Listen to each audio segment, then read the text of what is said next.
The Persisting Ghost, a tale of deceit and delusion. There was a man named Takashi who had a wife who became gravely ill. On her deathbed, she said to him, "I love you so much. I don't want to leave you, and I don't want you to betray me. Promise that you will not see any other woman once I die, or I will come back to haunt you forever." For several months after her death, Takashi avoided other women, but then he met someone and fell in love. On that night they were engaged to be married. The ghost of his former wife appeared to him. She scolded him for not keeping the promise, and every night thereafter she returned to taunt him.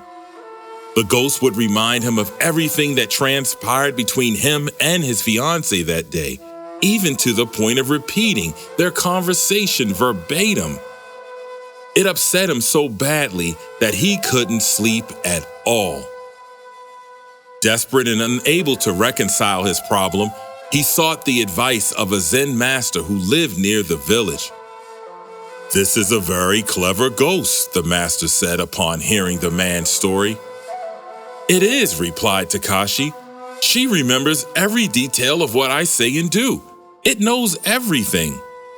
The master smiled and said, "You should admire such a ghost, but I will tell you what to do next time you see it." That night, the ghost returned. Takashi responded just as the master had advised. "You are such a wise ghost," Takashi said, "and you know that I can hide nothing from you. If you can answer me one question, I will break off the engagement and remain single for the rest of my life."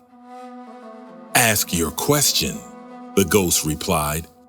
Takashi scooped up a handful of beans from a large jar on the floor and said, "Tell me exactly how many beans there are in my hand." At that moment, the ghost disappeared and never returned. As in most Zen stories, they are meant to disrupt the ingrained patterns of thought and belief, to invite open-mindedness and cause contemplation and reflection. In this example, it demonstrates that at times our feeling and incessant thinking creates the delusions that are plaguing us. It's through the development of meditative concentration and mindfulness that we can penetrate the mechanism behind these persisting delusions.